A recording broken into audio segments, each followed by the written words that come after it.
Existe algo que você realmente acredita? Algo tão enraizado dentro de você que não dá mais para separar da sua identidade, da sua espiritualidade? Agora, e se eu te dissesse que tudo isso, suas crenças, seus valores, sua fé, pode estar sendo usado contra você? Não parece possível, né?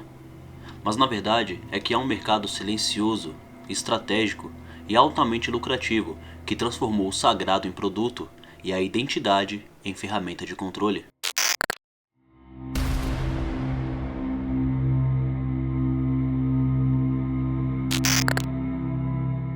Manipular pela força gera resistência, mas manipular pela fé, pela cultura, pelo afeto, isso gera obediência.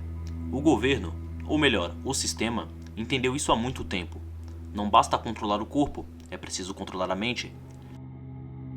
A fé vira ferramenta, a música, trilha sonora da obediência, a identidade, algo maleável, moldado de cima para baixo, para caber em narrativas convenientes. Nos cultos se pregam a prosperidade, nas músicas se reforçam comportamentos vazios, de ostentação, promiscuidade e ilusão. Afinal, a favela venceu, não é mesmo? Enquanto isso, quem realmente comanda continua no topo, intocável. Eles não querem que você questione, querem que você acredite, que aceite, que sorria e que cante junto, pois a culpa é do outro. A espiritualidade foi domesticada para se encaixar, a música intelectualmente empobrecida, a identidade nacional deturpada. Tudo isso para que a massa siga sendo massa, manipulável, emotiva e obediente. E nesse cenário, quem pensa incomoda, quem pergunta ameaça, quem desperta precisa ser silenciado. Já parou para perceber como no Brasil ser influente não exige tanto assim?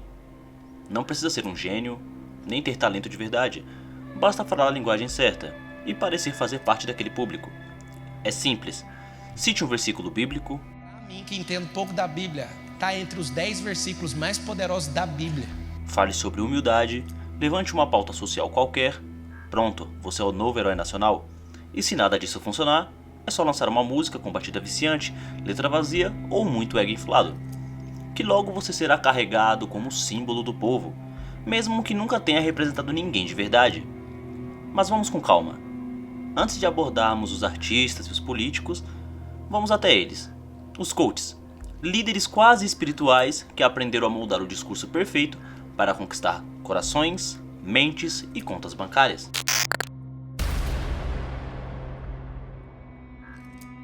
A figura do coach no Brasil é extremamente popular e, convenhamos, não é nada difícil se tornar um. Você só precisa do discurso certo e do público certo. Temos coaches de tudo: financeiros, fitness, de mentalidade, alguns são espirituais. E para ser justo, nem todos são um problema. Alguns realmente podem te ajudar com algo específico, mas também existe aqueles casos em que os ensinamentos não passam de manipulação disfarçada, tudo pensado para te convencer a comprar mentorias, cursos, programas exclusivos. E para que isso funcione, eles precisam usar aquilo que você acredita, aquilo que toca a sua identidade, sua fé, seus valores. Um exemplo, a religião. Cerca de 86% da população brasileira se declara cristã. Por isso, muitos coaches aprenderam a usar a Bíblia como ferramenta de persuasão. Citam versículos, falam sobre Deus, falam como se tivessem uma missão divina. Mas a pergunta é, será que eles realmente acreditam nisso?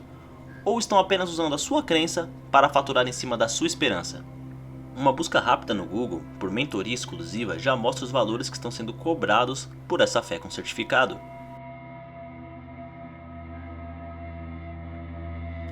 E nessa mesma onda entra a nova geração de igrejas, onde o púlpito parece um palco, o pastor parece um coach e o evangelho virou uma mistura de autoajuda e teologia da prosperidade. É sério, tem igreja que tem paleta de cores para o grupo de louvor e vende energético na porta como se fosse festival. Mas por que isso funciona? Porque o povo brasileiro, em sua maioria, não conhece a fundo aquilo que acredita, e quando alguém aparece com carisma e discurso pronto, dizendo o que ele quer ouvir, ele segue na hora, sem questionar. É por isso que em época de eleição, o que não falta é político em igreja. Usam a fé como palanque, sabem exatamente o que dizer para manipular a emoção e transformar votos em capital de poder. Essa mania nacional de seguir ideias e pessoas sem senso crítico vai além da fé. Basta olhar os influencers, muitos não ensinam nada, não produzem nada, oferecem casa de aposta, vendem lifestyle vazio e ainda assim são tratados como ídolos. Se forem presos, tem protesto na porta do presídio.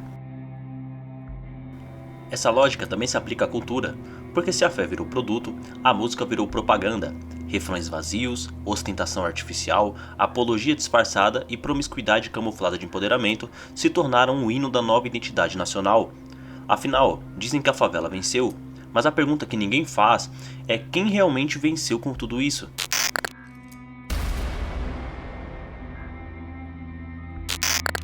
A música sempre foi uma das expressões mais fortes da identidade brasileira, mas hoje parte dela se tornou uma ferramenta sutil e poderosa de controle social. Pegue, por exemplo, a frase que virou mantra nacional: "A favela venceu". Está estampada em camisas, nas letras, nos discursos e vende uma ideia bonita de superação, resistência, conquista. Mas pare e pense, venceu o quê? Porque quem canta isso já não mora mais lá, já não pega mais ônibus lotado, já não pisa em esgoto a céu aberto e também não depende de posto de saúde com fila de 3 meses. Moram em condomínios de luxo, cercados, blindados, mas seguem falando como se ainda representassem a quebrada. Enquanto isso, os problemas reais da favela continuam. Falta de saneamento, de segurança, de educação, de oportunidade. Só que agora, esses problemas vêm acompanhados de uma trilha sonora, que celebra a ostentação, promiscuidade, consumo exagerado, como se fossem vitórias coletivas. A mensagem é clara, você venceu quando tem um carro caro, uma corrente de ouro e gente te seguindo. Mas isso não é a vitória da favela, isso é a vitória de individualismo maquiado de representatividade. E se você critica, aí vem o rótulo. É preconceito, você não entende a periferia, você quer silenciar o povo. Mas questionar não é silenciar, questionar é necessário, porque quando a cultura serve mais para anestesiar do que para libertar, ela deixa de ser resistência e passa a ser uma ferramenta do sistema. E a pergunta que fica é, quem realmente lucra com a ideia que a favela já venceu?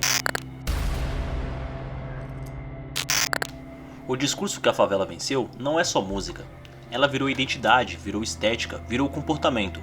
A quebrada virou marca e o morador de favela virou público-alvo. Roupa, gíria, estilo de vida, posicionamento político, tudo já vem embalado, pronto para você consumir. E quem vende? Influencers, artistas, líderes e por trás deles tem quem lucra de verdade, o sistema. O mesmo sistema que nunca se importou com a favela e agora diz representá-la. Não porque mudou, mas porque aprendeu a explorar melhor. E assim a favela vira um exército. Não um exército armado, mas um exército controlado, direcionado. A cultura dita o que vestir, como pensar, o que é certo, o que é atitude. Os algoritmos empurram as mesmas ideias, as mesmas músicas, os mesmos discursos. E no topo da pirâmide alguém sempre observa e comemora. Porque agora não é mais necessário o confronto direto. Basta fazer com que pensem que a favela está vencendo, enquanto continua servindo a um jogo muito maior. Enquanto esse povo poderia ser potência de transformação, acaba sendo reduzido a mais uma engrenagem de validação cultural e voto manipulado. Tudo isso feito com uma estratégia sutil, fazer com que a massa acredite que está no controle, quando na verdade está sendo conduzida.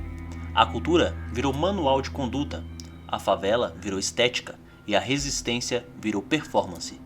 Mas quando a sua identidade é definida por quem está fora dela, o que você está vivendo não é representatividade, é controle com embalagem de empoderamento. O povo brasileiro é forte, a favela tem voz, tem talento, tem potência, mas precisa parar de aceitar migalhas embaladas em hits e frases de efeito, porque você só vence de verdade quando você sabe o que você está enfrentando. No fim das contas, esse vídeo não é sobre ser contra a religião, nem contra a música, coach, política ou cultura. Esse vídeo é sobre consciência, sobre não permitir que vendam a sua fé, que ditem seu pensamento ou que empacotem sua identidade para se encaixar numa vitrine qualquer. Porque pouco importa onde você mora, qual a sua religião ou sua classe social, o que importa de verdade é não deixar que ninguém manipule aquilo que você acredita. Fé não é produto, cultura não é moeda e você não é massa de manobra. O mundo lá fora vai continuar tentando te dizer o que pensar, o que consumir, o que defender. Mas no meio de tanto ruído, a maior forma de resistência talvez seja pensar por conta própria. Porque quando você acorda de verdade, não é mais controlado por frases bonitas, palanques ou refrões. Você é guiado por consciência. E consciência, meu amigo, não está à venda. Se esse vídeo te fez pensar, compartilhe. Não por mim, mas por quem ainda está preso nas mesmas narrativas. Porque abrir os olhos sozinhos é o primeiro passo, mas despertar em grupo pode mudar tudo? Deixe sua opinião nos comentários, concordando ou não, aqui a ideia é provocar o pensamento e não repetir o que todo mundo já está dizendo. Mas no final de contas, esse vídeo se resume na minha cosmovisão e naquilo que eu encontrei por aí. Deixa um like e se inscreve no canal. Eu sou o Hans e muito obrigado.